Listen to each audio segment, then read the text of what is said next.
Welcome to the Leader Post Rider Rumblings podcast, episode number 145. Taylor Shire and Darrell Davis with you for another week. And Darrell, if you're a regular listener of this podcast, you've heard us talk about the Command Centre several times before.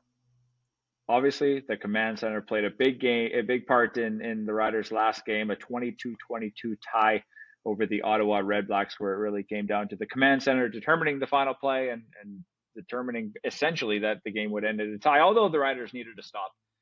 So I'll give you the floor because you've been hard on the Command Centre, and rightfully so, for sort of all of the situations that the Command Centre has been involved in this year, not just in Rider games, but overall in the CFL, especially highlighted on Thursday.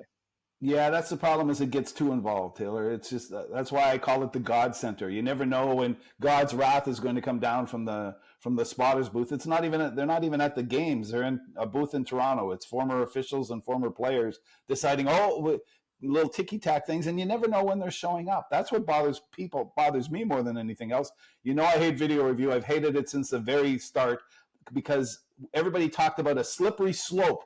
Don't worry, this won't be a slippery slope. We know where we're going to stop. It's not going to get carried away. Well, they're carried away, and the Command Centre can't help itself now. It's spiraling so out of control that you never know when they're going to jump in and when they're not. And that's the most infuriating thing. It did play a huge role in the final outcome of the game in Ottawa, and I don't think that it should be up to anybody who's not on the field. It should be totally up to the on-field officials who are doing a good job but are being stripped of all their responsibility by the Command Centre, and the players. Everybody makes mistakes. Let them make mistakes on the field, and because you're never going to get a perfect game. The Command Centre thinks they can get a perfect game. They can't. They're ruining it even worse because they make a lot of mistakes. So let's just go back to, at the very least, the way it was intended, which was very minimal. It was only supposed to come in for obvious mistakes. Mm-hmm. Now it comes in all the time, whenever it wants, and makes even more mistakes. Yeah, the one debate I would say is the Command Centre, and like you said, they're not perfect, and that's maybe the most frustrating part, but is it better off that we're talking about the Command Centre overstepping and video review overstepping, or would we rather be served talking about a missed call that ended a game and cost a team a victory because of the on-field officials missing a call or making a call that was wrong? So that's sort of the debate that runs in my head of would you rather have a missed call end a game, or would you rather have the Command Centre ruin the flow of the game and ruin the natural progression of the game and have this weird ending that everyone's talking about? So it's kind of a double-edged sword of, would you rather have a missed, like, obviously you want to be perfect, but yeah, I'm totally on your first statement there, Taylor, that I would rather have a missed call or something that you can debate and say, oh boy, but they're only human, you say, and maybe they weren't in quite the right position, so they'll work to get in the right position next time. All we ever do is talk about players' mistakes, right? That's what usually scores a touchdown. If there's not a breakdown somewhere or somebody doesn't miss a coverage, it's going to be 0-0 probably, right? So those things happen. Allow them to happen. It's a human game. Right? And if you want to play by robots, go play video games or something, because that's all determined by the computer. You can't determine the way humans are reacting. The spontaneity that you mentioned, that's what I love about all sports. It's spontaneous. It happened that game, right? They're celebrating. The Roughriders are celebrating. Everybody's walking off the field and leaving. The coaches are coming down. The fans are going. We're starting to write our stories and get everything ready. And then, the Command Centre is reviewing that last call, and you go, oh no, this is going to be. Remember the Professional Women's Hockey League did that too. Oh, you're the champions. Oh, wait a minute. And that's what I hate about video review, the fact that you have this wonderful spontaneous celebration following a great play. It's over. Oh, no, wait a minute. We've got some ticky-tack little rules here that are going to make sure that it's done right, and it just ruins the entire event. Yeah. Adam McClare jumps on the fumble. Looks like the Riders have won. Everybody, like you said, celebrates, and then all of a sudden, the play is under review. I also don't know, like, at what point, like, how much time has to elapse before the Command Centre can come in and say something. What if in 5 minutes they're like, oh, look at this play, we right, like, so that to me. Are you sure that game's official, Tim? Yeah, maybe they might go back and redo it again. We're going to come back and review every game that we've ever played, and it obviously needs to change, and I don't know, the CFL would probably admit that something needs to change in terms of how the command center steps in and when they step in, and maybe we need the referee to go under the hood again like he used to on the sidelines and bring back that little replay booth and he can make the call. That took a long time from what I can recall when the referee used to go under the hood as we called it, but something needs to change, and I think something will change based on sort of the outcry after that game on Thursday. Yeah, I think so too. I think it's impossible for the CFL to not say that they've heard the complaints about it, right? I'm sure it's not just the fans and the media bitching about it. It's got to be the players and the teams and the coaches have to be saying, what are you doing, you guys? Mm-hmm. Come on, let's just play the game a little bit more. They've gone overboard. The league, I remember Kent Austin saying when he was coaching Hamilton, saying there's all this low-hanging fruit that we can fix by a couple of video review challenges, and then all of a sudden they're going rather than just the cut and dry penalties, all of a sudden it's the pass interference penalties. And even that pass interference penalty, yes, it was pass interference because McGee was the defensive back, I think, who hit Bain, the Riders receiver, right? And if there was no flag thrown, but if you slow it down, you get three different angles, just a split second before the ball gets there, Bain gets hit and gets knocked out of the play. Okay, it's pass interference. They didn't call it because it's such a bang-bang play that you think, okay, let's just keep going. Oh, no, let's let the video review come in the command center and decide we're going to change the outcome of that one. I just don't like the fact that if it's not called on the field, the officials are good. The CFL has, I know people don't like officials and they compare them to everybody, but the CFL has really good officials. They're well taught. What did they do? A study, I remember them saying that officials were correct 97.4% of the time or something, right? So let them do it. If they make 2% error, that's way fewer than a smaller percentage than the players make. So let's just let it go and let's just play the game. We would have been out of there 45 minutes earlier too, right? After all the commotion and everything, and then obviously overtime obviously added a lot to it. But it just and maybe it made the game more exciting in the end of it, but it made it a lot more controversial too. And I don't think they want that. Yeah, and really, we've talked for the first 7 minutes of this podcast. We've talked about this one play that the command center overruled. We haven't even talked about the football game. So to me, it was quite a boring, I guess, first half. Saskatchewan really couldn't get anything going. I think the rain played a big part in that. But then the Riders respond late, put a touchdown on the board, and then after, so Bain makes that touchdown, and then Roland Milligan gets a nice interception. It looks like, okay, the Riders are going to close this thing out. They go down. They can only muster a field goal to take. It was the 13-10 lead at that point. Mm-hmm. And then they let kind of Ottawa come back in the game on that last drive to let Lewis Ward kick that field goal with 0 seconds left to tie the game and enforce overtime. So really, there was a lot of chances for this team to pick up the win in the first four quarters of the game. You're right. It was really boring at the beginning. It got exciting. And, when you think about how the Riders rallied at the end, that's pretty impressive. Lost in all this commotion about the command center is that the Riders played a gutsy game. And maybe it was last week's podcast or something that I wrote in the leader post that this is virtually unwinnable. I did not think they had any chance on a short week playing a team that's coming off a bye week, traveling east with all the injuries the Roughriders had. It was going to take a spirited effort. You knew that they would play hard. They've only had one bad game, and that was the loss to Edmonton. But otherwise, they've played exceptionally hard. And I thought, even with a hard-playing football team, they're not going to win. They can't win. And somehow, whatever they did, it's a pretty spirit. I know that nobody's happy with the tie, but you can't be totally disappointed either. The fact that they were able to at least get 1 point out of it, hey, after the weekend, it's kept them in first place, that tie, right, in the West. So that's a pretty impressive tie in very tough situations.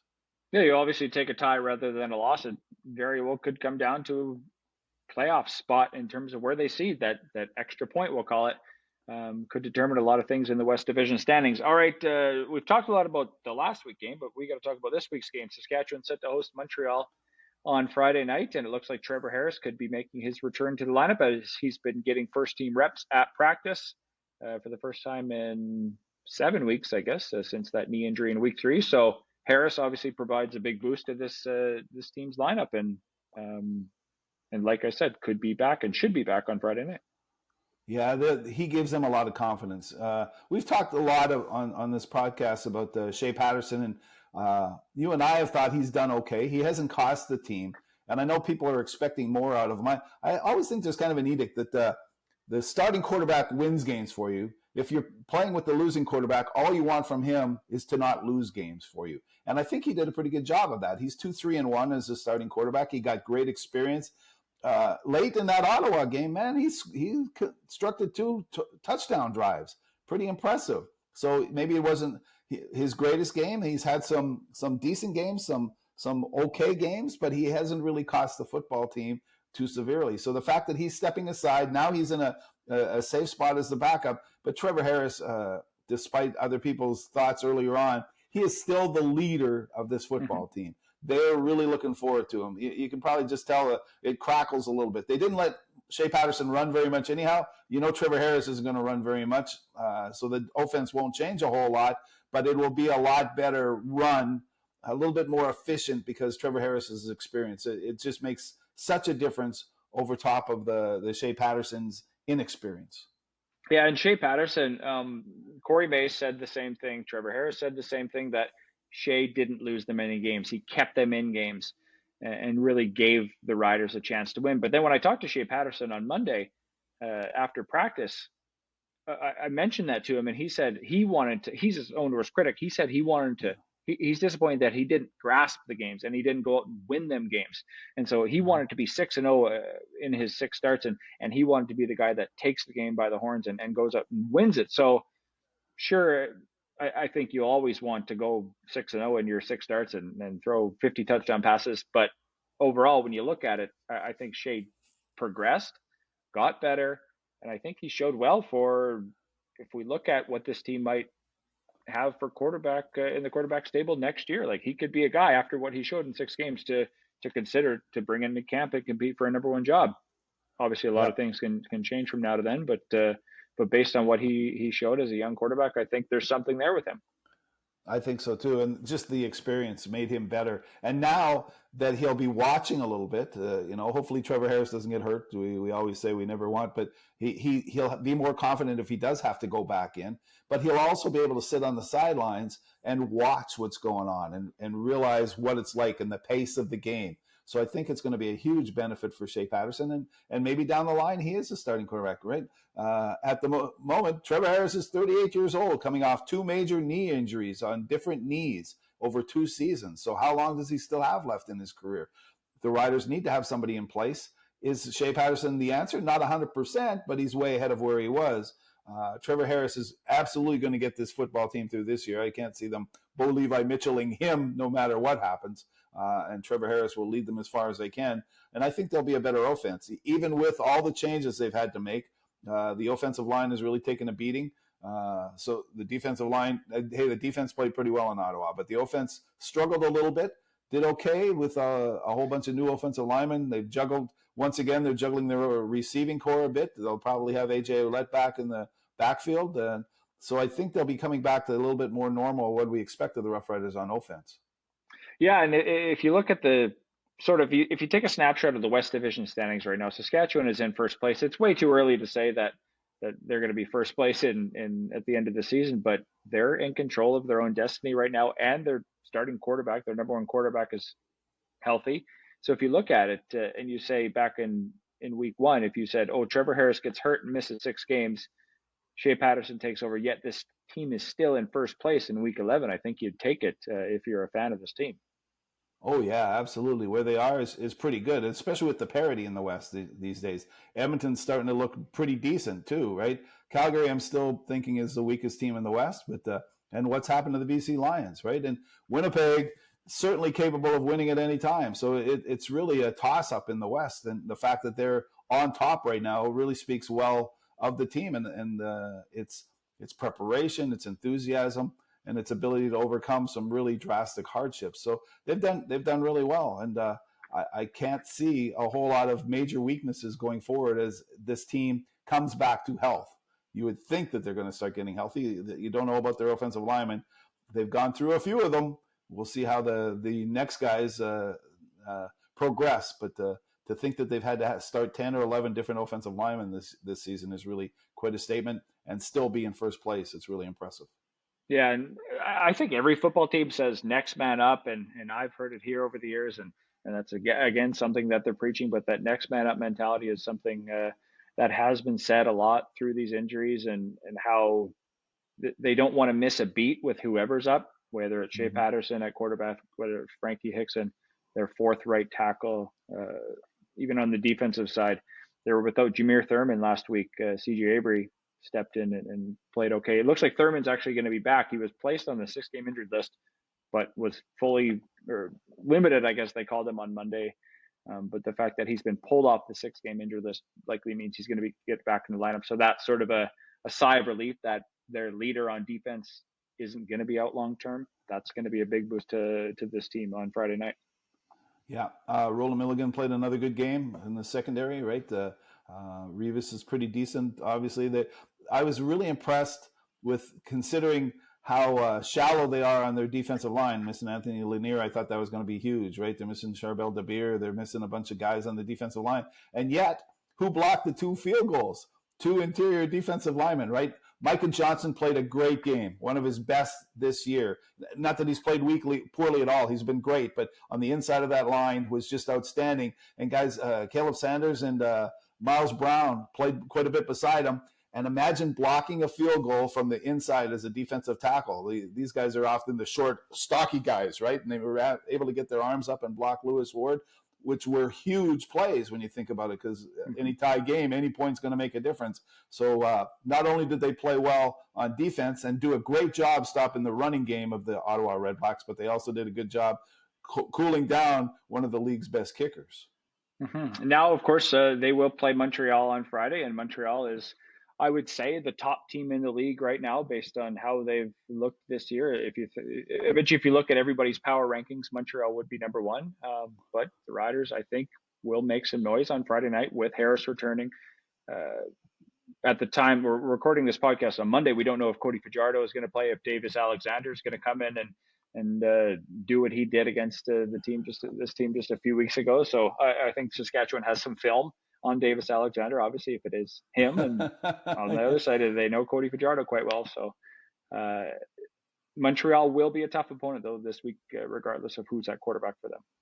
That's true. Yeah. Davis Alexander looked a little like he's adjusting to the position. He's getting a little cockier, and he threw some terrific balls in Montreal's last game. The fact that they're doing this and continuing to win and continuing to stay in first place without Cody Fajardo at the controls is pretty impressive. Fajardo's been gone. This is his second season gone from Saskatchewan. They've played the Riders twice, and he hasn't played in either of the games. We keep wondering, when will he play against Saskatchewan? Does he want to come back here to Saskatchewan? Probably not, but it's part of the job, isn't it? So, and he shouldn't have to worry. Cody Fajardo, for whatever happened, it was a good move for him. Him and Jason Moss moving to Montreal. You could be hurt and say, "Oh, that's too bad," or you can say, "You know what? Look at the opportunity we got together. We won a Grey Cup together," and realize that people didn't really hate Cody Fajardo. They have some nitpicking things about him, but the move was great for him, and they don't resent him for leaving the Roughriders, right? He wasn't re-signed, so he was free to go wherever he wanted. I remember when Darian Durant came back in the offseason, and now he's around quite a bit. There was always that, oh boy, how are people going to treat me? Well, they're going to treat Cody Fajardo okay. He was really good for this franchise for all. They might boo him on the field, but that's all pretty good-hearted stuff. That's the way it goes with football, right? So I look forward to him. I hope that he's playing. It would be a lot better, and would be a great matchup for Trevor Harris to come back and Cody Fajardo to come back and play against each other for their respective teams, because that's a pretty good quarterback showdown for the Canadian Football League. Yeah, it's still going to be a battle for first place, a battle of 2 first-place teams. Obviously, Montreal is ahead in the entire CFL standings. But yeah, we've been waiting for the Trevor Harris-Cody Fajardo matchup for, it seems like, a couple of years now. So I don't know if we'll get it on Friday, but fingers crossed. Like I said, we haven't heard the update from Montreal Alouettes camp yet. But it should be a good game regardless. The Riders, I think, they'll carry a bit of, I think they'll bring a bit of momentum forward with Harris returning. I think the defense is playing well, and I think they've learned a lot from that loss to Montreal a few weeks back, in terms of what it takes to beat, that top, the top team in the CFL. Yeah, and what it takes to slow down Davis Alexander if they don't have Cody Fajardo. He's done an impressive job of stepping in. usually teams get better against a quarterback when you've got more and more film. Look what happened to Cameron Dukes in Toronto, how teams have been effectively shutting him down a little bit. So I think teams are probably starting to do that, obviously starting to do that with Davis Alexander, but so far so good for him. They have a great team around them. They have a pretty good offensive line. They have very good receivers. And that defense of Montreal's, Noel Thorpe, defensive coordinator, is one of those crazy geniuses we talk about on the defensive side of the ball. I think he might be the last. We were thinking about this. I think you and I were talking about it. It might be the last of the Don Matthews coaching tree still active in the Canadian Football League, right? So, because Noel Thorpe worked for him, and all of these guys who, like Chris Jones and all these guys who used to work for Don Matthews, are no longer in the league. So Noel Thorpe still there, a veteran, still knows what he's doing. And when you watch that Montreal offense, it's got some signs from some other defensive geniuses that Noel Thorpe has learned from. All right, well, it should be a good game Friday night at Mosaic Stadium as the Riders host the Alouettes. That'll do it for episode 145 of the Rider Rumblings podcast. Darrell, thanks as always for joining. All right, see you at practice.